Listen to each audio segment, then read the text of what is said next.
The Ramones. The Ramones. They are still my favorite band of all time. Yeah. Um, and yeah, I think they still hold up, and they are just the consummate greatest American rock band and pop band, and you can kind of see um, the entire history of American rock and pop music distilled into one group. And when I say distilled, I do not use that term lightly. Distilled, It's distilled, like burn, like heated up to 1,000 degrees and condensed to its most intense um concentration. foundational elements. Yeah. And yeah, it's everything. If you like rock and pop music, then you like the Ramones. There's just no two ways about it. That's it, and their influence is huge. So let's jump into it. Kyle Gordon, what's your spin on the Ramones? Why do you think they're an important band, and what do you get out of them? Yeah, so I think they're an important band. Where to begin? So I think they're one, there's a obviously the discussion of where punk began. I Mhm. mean, there's no right answer, and whatever I say, there's going to be some group of people wanting to like have me drawn and quartered. But I think whatever you want to say, wherever you want to start, I think um the Ramones represented a sea change in rock and pop music, and nothing like you can draw a line in the sand, see, AD, BC of the Ramones, Yeah. and I think they, um, so for those who don't know, I guess they are considered by many to be the first punk band, and what that meant was just taking sort of the foundational elements of rock from the 50s, but more importantly, like the early 60s, sort of singles era, garage rock or brill building pop, really. Very, very simple, catchy pop songs, um, speeding them up, stripping away all excess, famously, like no guitar solos, no extraneous instrumentation, no ornate elements, just drum, bass, guitar, vocal. Um, Speeding up, playing it extremely loud, extremely simply, three chords. And, but with all of that stripped away, they just kept the foundational elements of great pop songwriting. Yeah. And that is the most important elements. And I know you're a huge Beach Boys fan. And I mean, I see the Ramones as like, you know, what I love about them is like they took the best elements of like early, you know, yeah, Surfing USA Today era Beach Boys, took a lot of that, plus like the Brill Building Pop, and like almost novelty records, like Yeah. like they did a cover of Surfin' Bird, and like they had a great sense of humor too. I'm rambling, but That's good. um, you take all these elements that I'm talking about, distill them into one group, and then just make them and also with like a dark and biting sense of humor. And all those things together, and you get the Ramones. That's perfectly said because they came from an era. I mean, for anybody watching this doesn't know the Ramones, like the early 70s were just 20-minute guitar solos, drum solos went on forever. Band members would leave the stage to let other people just play, like Zeppelin famously. So Yeah. like when you get to the Ramones, it's kind of like screw all that. Three chords, fast, 2 seconds, 2 minutes and 50 seconds, we're done, we're out. Let's bring back the pop single here. What attracted you about them in the beginning? Because obviously you were a fan of so much music. What caught your attention about these guys? I think it's first and foremost, it's the songwriting. It's great, catchy, simple pop songs. And I think it must have, I mean, that's the interesting thing about the Ramones too, which is so fascinating. Like, it's a band that everyone knows whether they know them or not, because, if you've been to a baseball game, the Ramones. Tony Like, Hawk 3. Yeah. yeah, yeah, yeah. Like, uh, yeah, like it's in like commercial, like I let's go, like everyone knows that. I think you come out of the womb knowing that these Yeah. days. Right. Right. um and so I had heard of the Ramones, and like seen the t-shirts, but once I just really started like digging into them, I realized they have such a trove of just amazingly catchy pop songs. And it's when I sort of learned and sort of discovered my own taste through the Ramones, which was it's just great, catchy pop songwriting. And there is high art to great pop songwriting. Well said. And uh, you can, a great pop song a great pop song can absolutely be extremely ornate.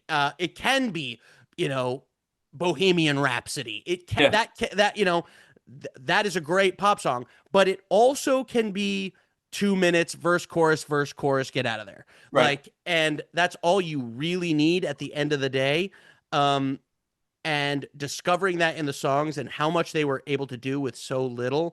And it's not just an exercise in like economy, like economic songwriting. Right. It's Right. like that, those were like tasteful choices that they made deliberately because they served the song. And yeah, it was inspired partly by like their limited ability, but like it did serve the song. And sort of discovering all that, and just so many good songs. Yeah. So many good songs. Yeah, that was, once I started digging deep, I was like, holy shit, like there's so many, like it's so good. It doesn't stop being good. I keep listening to more and they're still good. And they just kept going as they went along. I mean, they developed a little bit more as they went on. Sometimes they threw in like strings, like on their "Baby I Love You" cover or whatever. But like, Yeah. so do you think there's a discipline in controlling yourself and putting a structure on yourself? Like they kind of knew what they wanted to make and wanted to create, wanted to be and not be. And do you think that they found inspiration in that, or do you think they ever felt hampered by like, oh man, we set ourselves up for this one sound. It's going to be hard to break away from this. I think for the most part, it was a choice that they made and stuck with. And I've heard Tommy, the drummer. Unfortunately, all four original members of the Ramones have passed away. Yeah. But Tommy has said like they were really anal about making tasteful choices before this idea of punk rock as a concept, meaning like three chords and the truth as like a meme almost. Right. Like they were instinctively making those choices. Like they set the template. They like Yeah. that was they created the cliche Right. that like so. But I know they were very very deliberate about making tasteful choices, and like part of it is like a bit of a like macho tough guy, like you know Flex. toxic masculinity thing of like that's corny, that's lame, whatever. But it like did serve, like they wouldn't want to put in any elements that weren't necessary, Yeah. like um and so I think actually, as the Ramones get a rep from detractors, like they sound they didn't really develop in like a ton over the years in their career, like No, no. like they sounded the same in 1992 as they did in 1975, essentially. There's still, AC/DC. Yeah. yeah, right, yeah, true, yeah, like they kind of stuck with the template, but they did, like, they weren't completely, like, I really actually do like a lot of um like 80s Ramones, like Bonzo Goes to Bitburg and Poison Heart, these songs that they would add synth elements, and Right. the production was a little more robust, and like they did an album with Phil Spector, so obviously you're gonna get a lot more with Right. that. Right. um but at the end of the day, it's like remarkable how even when they add on, elements that you would think are not very Ramones, like synths, or you know, like mallet bell, like Phil Oh Spector yeah. bells and The things like timpani that. stuff. Yeah. Yeah, yeah. It always sounds like the Ramones. They're like completely unmistakable, like every single song. That's a good point. I feel like they may have earned the right to experiment a little bit as they went on. Like Yeah, we're not yeah, yeah. trying to make Revolver or something. They were just like, No. we can play with what we do. Like, Green Day was like that at the beginning. I remember when like, when Nimrod came out, they had like horns and stuff on that album. Yeah, It was like, oh, this is different. Um, totally. what do you think their legacy is like when people hear the Ramones now? Because you grew up with them a little bit, let's just say 20 years ago compared to now. Like how are the Ramones treated now compared to even like 20 years ago after like Joey passed away and that era? Yeah, I mean there is I mean it is great like they got into it was nice they got into the rock and roll hall of fame. Yeah, Joey had unfortunately passed away, but the rest of them were still alive, which was really really great. And I yeah, think pretty honestly once Green Day came out, I think and then pop punk happened. yeah, Um it was really nice that I think pretty like before most of them died, it was pretty well established that they had such an incredible, indelible influence on every punk band, obviously, but every like rock band that came after them. I mean, they were so unbelievably influential. And it does make me happy that, every time I see a Ramones t-shirt in the wild, like I love to see it. And the yeah. younger the person wearing it, the more excited I get. Right, Um, right. and so I think they still have this sort of like Mount Rushmore status, I think, for at least rock fans. Yeah. But I don't know, like there is still like a bit of like it's that was a thing that I had to realize as I got older. Like it's that realization when like, you know, I thought the Ramones were like the Rolling Stones. Like I thought that they were that big, that like culturally ubiquitous. Like Right. obviously, like everyone knows Blitzkrieg Bop, I Want to Be Sedated. These are songs that a lot of people know, but like I guess it didn't really dawn on me how like actually like in the terms of like the music industry, like they were never really very popular and they're still not really very popular. Right.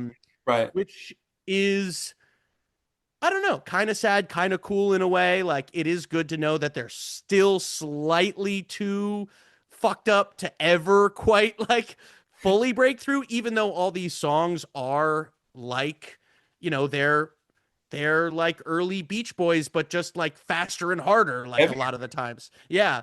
Um, and you think we've entered an era where you know, like the Ramones could be played like at like a 5-year old's birthday party. Like it's not like but there still are seemingly like even now in the US at least unable to like quite get to that place where they're like, you know, the huge band that a lot of people thought they would be.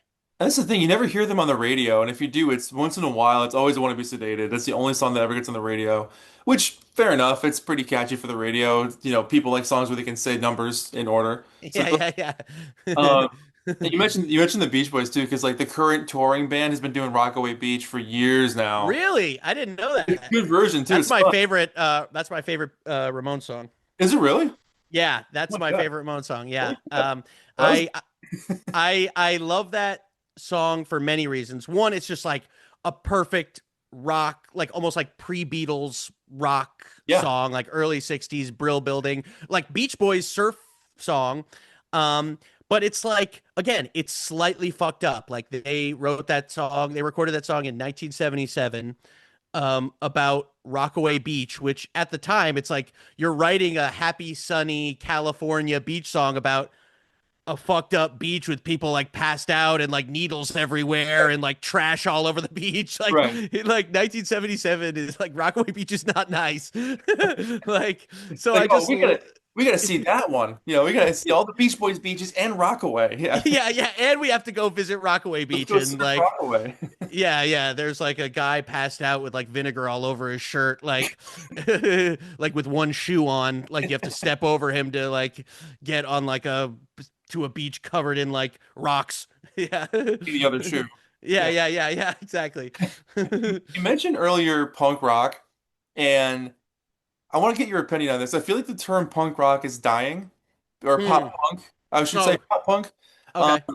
I watched a video recently, and someone described Sum 41 as emo, Yeah.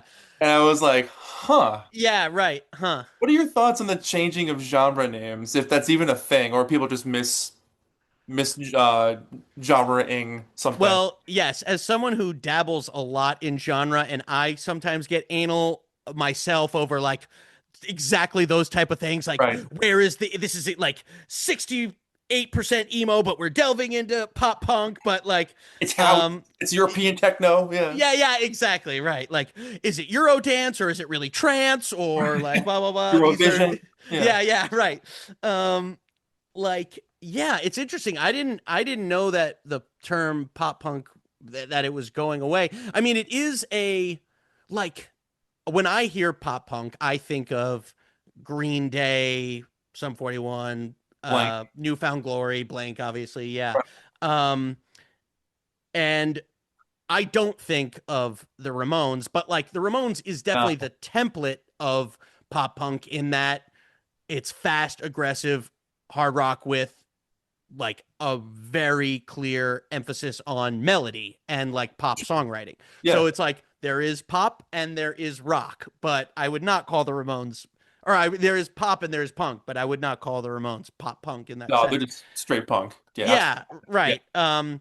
But yeah, like yeah, pop punk to me has a very distinct especially distinct like there's obviously overlap between like pop punk and emo and Yeah. but yeah yeah but I think also like genre definitions some and like that's kind of to take it back to like my own stuff when I'm doing genre parodies like I always I like it when people are like, I know exactly like, like I had this a sort of emo-y pop punk parody on my first album, and people like, and that was one of my oldest songs. So people would go up to me like, they'd be like, I love that. That's so good. That sounds just like Linkin Park. And I'm like, yeah, it doesn't really, but like It's in like their that. Yeah. yeah, yeah, exactly. Like, but in their mind, it's all meshed up. And like, I think it's cool. A cool thing about sort of modern audiences that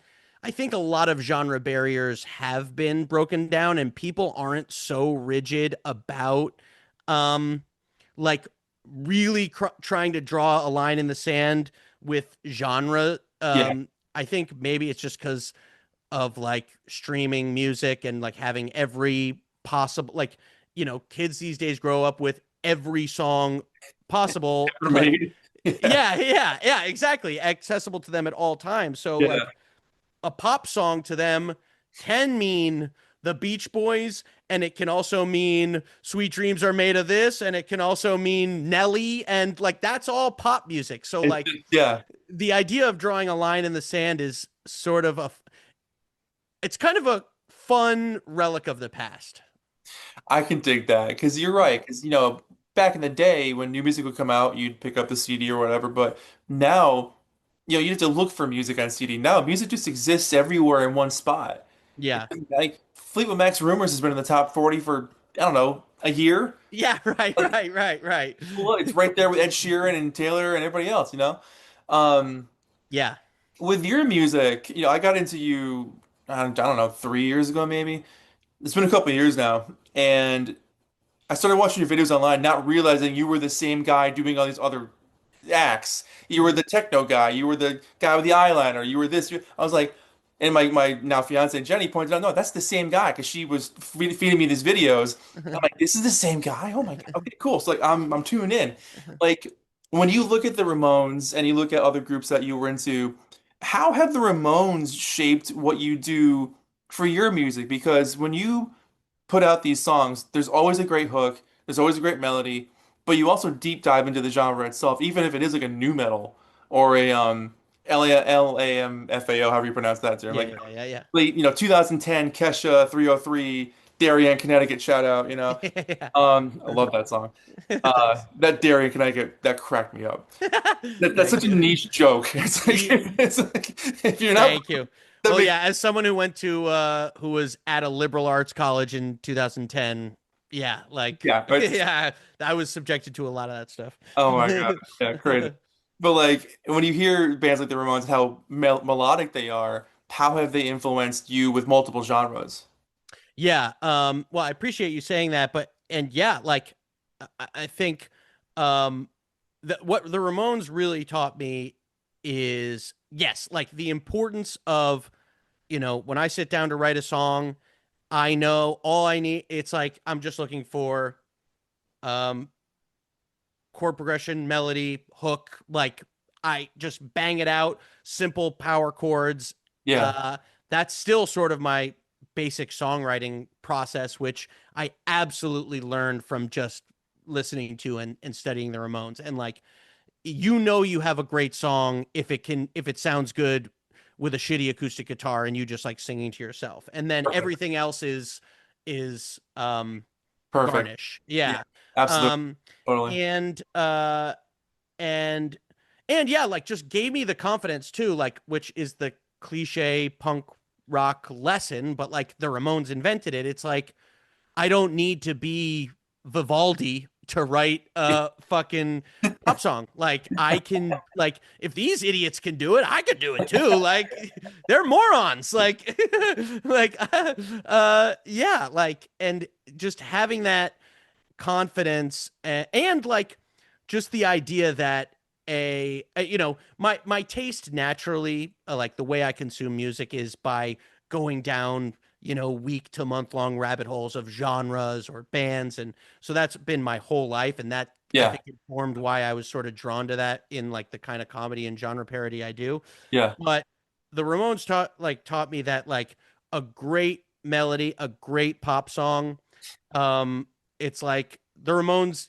that first album was recorded in like a week for like $6,000, Perfect. with like a phonograph or whatever. Like, um, so yeah, like a great pop song is a great pop song, no matter what. I can dig that. And one of the most iconic album covers of all time, too. I mean, Oh there's nothing cooler. And that logo, nothing cooler than the logo. Like they just looked cool, you know? yeah, everything. I mean, I could go on and on. Like like they had a uniform, they were Yeah. completely they all looked the same, but they all, like, as you delve into them, had like completely distinct personalities. I say they're like the original like Teenage Mutant Ninja Turtles. Like every single one of them was like a cartoon character. Like Yeah. Dee Dee was the goofball, and Johnny was the disciplinarian, and Joey was the softy, and Tommy was the brains. Like Right. they are literally cartoon characters. But they all like had this. I mean, the visual element, the personalities, the soap opera, Mhm. plus the songs. They're the best. They truly individual people. Yeah. And I know you obviously wear your influences on your sleeve when you do these parody songs. Like, have you ever had a Ramones-esque haircut over the years? Have you ever grown out your hair to be Ramones length and done the whole look? No, I mean, I can't. They all have the perfect like old OG like bowl cut. Right. Like, well, and my hair's like too wavy. I should just get like just really straighten my hair and just go for it. That's how I'll be when I know I'm dying. I'm gonna just do that, and so that like I'll be entombed with a Ramones like bowl cut. Uh, don't tempt me. Um, but yeah, my brother actually, now that I think about it, had more of the Ramones cut, whether he knew it or not. Oh, really? Oh my God. Yeah, yeah. He had the really straight, you know, bowl cut thing. Boy, Yeah, yeah, yeah, yeah, yeah. well, we're coming to the end of our little chat about the Ramones here, man. And one of my favorite questions is if an alien landed at your doorstep and said, "Hey, man, I want to get into the Ramones. What's the first album I should get into?" What would you say? First, I mean, I would say if I'm trying to like sell someone on the Ramones, Rocket to Russia. I mean, it's the Oh, best. It's the best. Yeah. I would say then go back and listen to the first one. yeah, Because the Rocket to Russia has a lot of great pop songs, like Sheena's a punk rocker and the Rockaway Beach yeah, and uh yeah, Creed and Hop and like all these great Teenage Lobotomy and like really really catchy fun songs, but the production is a little more polished but not too polished. yeah. Kind of So raw. it's just great front to back, and then you can go back and listen to Ramones one with which is a little rougher. Yeah, So once you dip your foot in with Rocket to Russia, I'd go back and then listen to Ramones, the first one. perfect, man. Kyle Gordon, thank you so much for talking about the Ramones and why you dig them and why they're influential to you and why they're cool. Where can people find you? Where you should throw yourself out there. Yeah, I'm Kyle Gordon is great on everything. And if you're in the New York area on September 19th, not sure when this is coming out, but I'm doing a show at Racket in New York. That should be really, really fun. It's sort of the last show of my tour. So, yeah, come check it out. I'm gonna try to get down there. Yeah, yeah, let me know. Absolutely gotta get down there, man. And actually, one more question before you go. So you've been great, you've been wonderful. What's next for Kyle Gordon? Gone forever. Yeah, I don't know. People have been throwing out ideas for me. I'm gonna have to yeah, I'm taking I just have a list of like thousands of adjectives in my phone and I need to pick one. Oh my God. Kyle, man, this was the best hanging out with you. Everybody watching, go give Kyle a follow, buy his album, stream him, do everything to promote him. And we'll catch you guys in the next episode. But my name is Giggins. That's Kyle Gordon. And we'll see you in the next episode of What's Your Spin? See ya.